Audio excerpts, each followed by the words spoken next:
एक तरफ ऋषित ने सोच लिया था कि वो रिद्धिमा से माफी मांगेगा, वहीं दूसरी तरफ रिद्धिमा और मिहिर बात कर रहे थे और रिद्धिमा को मिहिर की सलाह सही लग रही थी कि उसे ऋषित पर पूरी तरह भरोसा नहीं करना चाहिए। मिहिर ने धीरे से बात को आगे बढ़ाते हुए कहा, देखो रिद्धिमा, मैं जानता हूं कि तुम्हारे दिल में इस वक्त ऋषित के लिए जो भी फीलिंग्स है वो काफी कॉम्प्लिकेटेड हैं, और एक तरफ तुम उससे प्यार करती हो, उससे अट्रैक्टेड हो, वहीं दूसरी तरफ तुम्हारे दिल में उसे लेकर कई सारे सवाल और गुस्सा भी है। तो ऐसे सिचुएशन में यही सही होगा कि तुम जो भी करो दिमाग से सोच समझ कर करो। रिद्धिमा को भी मिहिर की बात सही लग रही थी, इसलिए रिद्धिमा ने फैसला करते हुए कहा, तुम सही कह रहे हो मिहिर, मुझे दिमाग से सोच समझ कर ही हर कदम उठाना होगा। फिर कुछ पल वो दोनों ही खामोशी से कॉफी पीते रहे। अचानक रिद्धिमा को याद आया कि फोन पर मिहिर ने कहा था कि मिहिर को भी उसे कुछ बहुत जरूरी बताना था, और इसलिए रिद्धिमा ने मिहिर की तरफ देखते हुए पूछा, तुम मुझे कुछ बताने वाले थे और तुमने कहा था कि बहुत इंपॉर्टेंट बात है। ये सुनकर मिहिर ने एक बार रिद्धिमा की तरफ गौर से देखा। रिद्धिमा उसकी बेस्ट फ्रेंड थी और आज तक मिहिर ने अपनी सारी उलझने, प्रॉब्लम्स रिद्धिमा के साथ शेयर की थी और रिद्धिमा ने हर बार उसे सपोर्ट भी किया था। पिछले 4 सालों से रिद्धिमा का सपोर्ट और कई मुसीबतों में रिद्धिमा की हेल्प मिहिर भूल नहीं सकता था। मिहिर ये समझ रहा था कि इस वक्त रिद्धिमा ऑलरेडी ऋषित को लेकर बहुत ज्यादा परेशान थी। तो मिहिर कुछ पल के लिए इस सोच में पड़ गया कि उसे रिद्धिमा को अपनी प्रॉब्लम्स बतानी चाहिए या नहीं। इससे पहले मिहिर कुछ फैसले पर पहुंच पाता, रिद्धिमा का फोन बजने लगा। फोन जोया की तरफ से था। जोया ने रिद्धिमा को बताया कि प्रोडक्शन टीम में कुछ प्रॉब्लम आ गई है, तो उसे फौरन आना पड़ेगा। तो रिद्धिमा ने मिहिर को ये बात बताई और वादा किया कि वो जल्दी ही फिर मिलेंगे और तब बात करेंगे। ये सुनकर मिहिर ने भी थोड़ा रिलैक्स होते हुए उसे बाय कहा, और फिर मिहिर ने यही सोचा कि शायद तब तक वो ये फैसला भी कर लेगा कि उसे रिद्धिमा को सच बताना है या नहीं। रिद्धिमा मीटिंग के लिए चली गई। मीटिंग में बाकी लोगों के साथ गौरव भी था। वहीं दूसरी तरफ ऋषित ने फैसला किया था कि आज वो कुछ भी करके रिद्धिमा से माफी मांगेगा। तभी चिराग ने उसके कार में झांकते हुए कहा, सर, हम सिटी के बाहर आ चुके हैं। सर, क्या आप ठीक हैं? ऋषित ने ड्राइविंग सीट से एक बार चिराग की तरफ देखा। जब सुबह वो ब्रेकफास्ट करने अरोड़ा मेंशन के डाइनिंग रूम में आया था, तो अरुण और देवयानी ने उससे माफी मांगी और उनकी बातों से परेशान होकर ऋषित घर से निकल पड़ा और वो खुद ही ड्राइव करते हुए जा रहा था। लेकिन उसके गार्ड्स और चिराग सिक्योरिटी के लिए उसके कार के पीछे ही आ रहे थे। अब जब उसने कार रोक दी थी, तो चिराग और सिक्योरिटी गार्ड्स उसके कार के पास आ गए थे। ऋषित ने धीरे से कहा, मैं ठीक हूँ। ये सुनकर चिराग ने चैन की सांस लेते हुए कहा, सर, वो ऑफिस में एक अर्जेंट मीटिंग है। ऋषित ने बाहें चढ़ाते हुए कहा, मैंने तुमसे पहले ही कहा था ना कि आज कोई मीटिंग मत रखना। आज संडे है और आज मैं पूरा दिन रिद्धिमा और निशांत के साथ रहना चाहता था। ऋषित ने इरिटेट होकर अपनी रिस्ट वॉच में देखा, तो लंच टाइम तो कब का बीत चुका था। उसका आधा दिन तो ऐसे ही वेस्ट हो चुका था, तो कम से कम बाकी का टाइम वो निशांत और रिद्धिमा के साथ गुजार सकता था।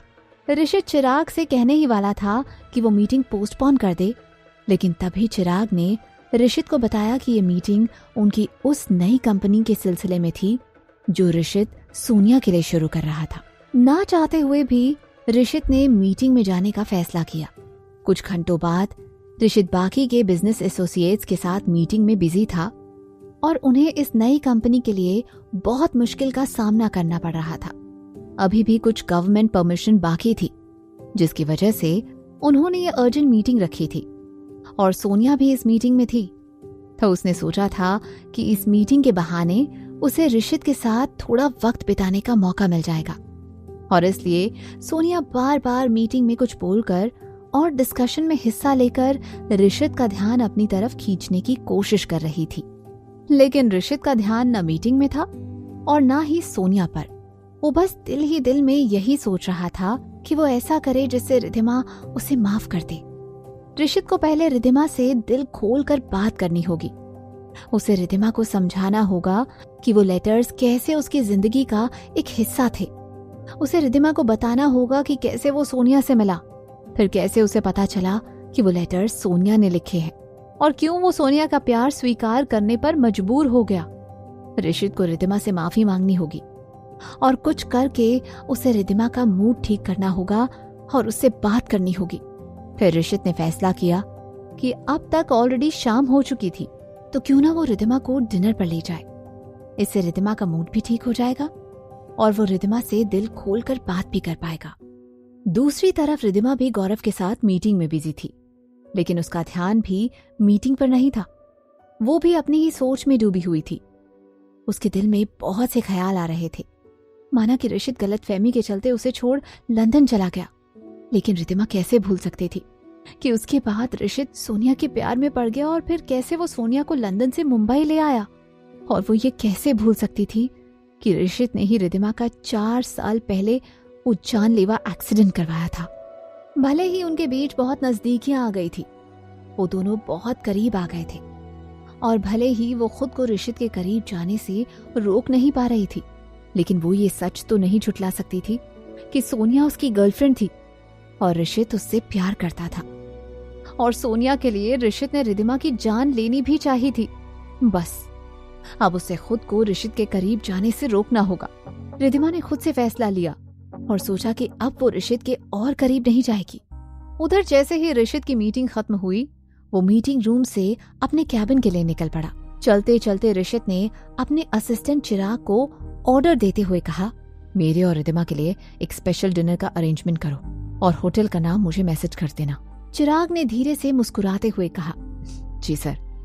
चिराग खुश था कि आखिर उसका बॉस सही इंसान के साथ डेट पर जा रहा था, लेकिन इत्तेफाक से ये बात सोनिया ने सुन ली थी और सोनिया मीटिंग के बाद ऋषित से बात करने का बहाना ढूंढते हुए उसके पीछे ही आ रही थी कि उसने ये सुन लिया कि ऋषित ने चिराग को उसके और रिद्धिमा के लिए डिनर अरेंज करने को कहा था।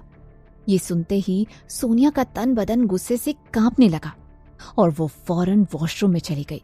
फिर सोनिया गुस्से से चिल्लाते हुए बोली, वो रिद्धिमा को डेट पर ले जा रहा है, वो दोनों इतने करीब कैसे आ सकते हैं?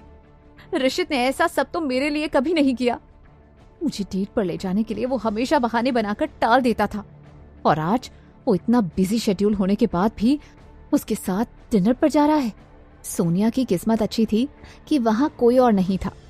सोनिया ने जोर से अपने चेहरे पर पानी मारते हुए कहा, नहीं नहीं रिद्धिमा, मैं तुम्हें ऋषित को मुझसे छीनने नहीं दूंगी, इसलिए अब मैं चुप नहीं बैठूंगी। फिर खुद को संभालते हुए सोनिया ने अपने चेहरे को साफ किया और अच्छे से मेकअप करके तैयार हो गई। खुद को आईने में देखते हुए वो निश्चय के साथ बोली, लगता है अब मुझे देवयानी और सूरज अरोड़ा का साथ लेना ही होगा। फिर सोनिया अरोड़ा कंस्ट्रक्शन कंपनी से निकल गई। दूसरी तरफ रिद्धिमा और गौरव की मीटिंग खत्म हो चुकी थी। मीटिंग खत्म होने के बाद जब बाकी सब निकल गए तो गौरव ने रिद्धिमा से पूछा, रिद्धिमा क्या तुम ठीक हो? आज मीटिंग में तुम्हारा ध्यान ही नहीं था और तुम कुछ थकी हुई सी भी लग रही हो। रिद्धिमा को कल रात की बात याद आई। ऋषित तो कल रात कुछ ज्यादा ही मूड में था और उसने लगभग पूरी रात रिद्धिमा को सोने ही नहीं दिया था। वो याद आते ही रिद्धिमा के गाल गुलाबी होने लगे। फिर खुद को संभालते हुए उसने धीरे से गौरव से कहा, वो मैं ठीक हूं।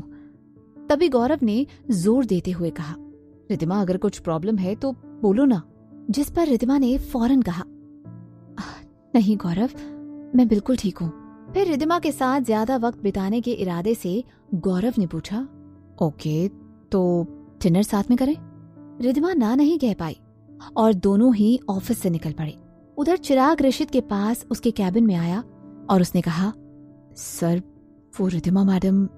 लेकिन ऋषित ने उसे बीच में ही रोकते हुए पूछा, टेबल बुक किया ना तुमने और रिद्धिमा को इन्फॉर्म किया इस बारे में? चिराग ने फौरन जवाब देते हुए कहा, सर टेबल तो मैंने बुक कर दिया है, पर इससे पहले मैं रिद्धिमा मैडम को इन्फॉर्म करता, हमारे इन्फॉर्मर्स ने बताया कि रिद्धिमा मैडम पहले ही गौरव मल्होत्रा के साथ डिनर कर रही हैं। ऋषित ने गुस्से से चिराग को घूरा और दांत पीसते हुए पूछा, कहाँ? तो चिराग ने उसे होटल का नाम और एड्रेस सेंड किया। उसके बाद ऋषित फौरन निकल पड़ा। फिर चिराग ने टेंशन से सर हिलाया और खुद से ही कहा, अब रिद्धिमा मैडम गौरव मल्होत्रा के साथ डिनर कर रही हैं तो इसमें मेरा क्या कसूर है? ऋषित सर ने मुझे ऐसे घूर कर देखा जैसे गौरव नहीं बल्कि मैं ही रिद्धिमा मैडम के साथ डिनर कर रहा हूँ। जब ऋषित वहां पहुंचा तो उसने देखा कि रिद्धिमा और गौरव दोनों ही हंसते हुए डिनर कर रहे थे। गौरव के किसी जोक पर रिद्धिमा खुलकर हंस रही थी और किसी और के साथ उसे ऐसे देख ऋषित को जलन होने लगी। ऋषित फौरन उसके पास जाते हुए बोला, बेबी। ऋषित की आवाज सुनकर रिद्धिमा और गौरव उसकी तरफ देखने लगे। ऋषित ने मीठी आवाज में कहा, बेबी, मैंने तो तुम्हारे साथ डिनर डेट का प्लान बनाया था और तुम यहाँ मिस्टर मल्होत्रा के साथ डिनर कर रही हो। रिद्धिमा हैरानी से कुर्सी से उठकर खड़ी होते हुए बोली, ऋषित, तुम यहाँ कैसे? ऋषित ने फौरन रिद्धिमा को अपनी तरफ खींचा और उसे कसकर गले लगाते हुए बोला, बेबी, जहां तुम वहां मैं। रिद्धिमा हैरानी से कुछ रिएक्ट नहीं कर पाई, पर ऋषित तो ऋषित है। वो मौका देख रिद्धिमा की गालों पर किस करते हुए बोला, बेबी, मुझे तुम्हारी फिक्र हो रही थी। पिछले 6 रातों से मैं तुम्हें बहुत ज्यादा परेशान कर रहा हूं ना, और इसलिए तुम्हारी नींद भी पूरी नहीं हो रही। तुम बहुत थक गई हो। तुम 6 रातों से सोई नहीं हो क्योंकि हर रात हम। रिद्धिमा शर्मिंदा होते हुए ऋषित को बीच में रोकते हुए बोली, स्टॉप इट ऋषित। ऋषित शरारत से मुस्कुराया और रिद्धिमा शर्मिंदा होकर इधर उधर देखने लगी। फिर ऋषित ने गौरव की तरफ देखते हुए कहा, अरे इतना शर्मा क्यों रही हो? मिस्टर मल्होत्रा तुम्हारे दोस्त ही हैं। रिद्धिमा ने ऋषित से दूर होते हुए कहा, तुम यहाँ कैसे? ऋषित ने अपने हाथ रिद्धिमा के कमर पर लपेटते हुए कहा, बताया ना, मैं तो तुम्हारे साथ डिनर करना चाहता था। खैर बेबी, मैं तुम दोनों को ज्वाइन कर सकता हूँ और तुम्हारे साथ डेट ना सही पर डिनर तो कर ही सकता हूँ। I can do anything for you baby.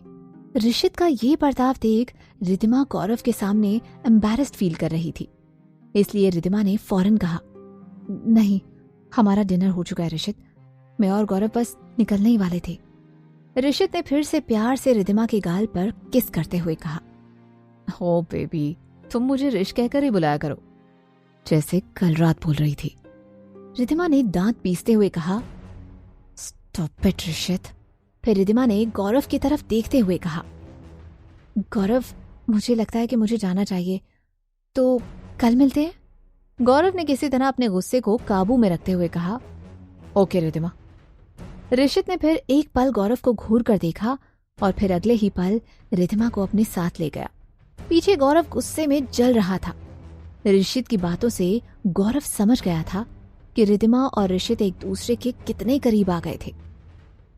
Rishit की बातें याद आते ही गौरव को तो ऐसा लग रहा था कि जैसे वो गुस्से में सारी दुनिया को आग लगा दे, क्योंकि अब ऋषित और रिद्धिमा को एक साथ देखना उसके लिए असहनीय हो गया था। क्या होगी सोनिया और गौरव की अगली चाल, जानने के लिए सुनते रहिए क्यों दर्द है इतना इश्क में, सिर्फ पॉकेट FM पर।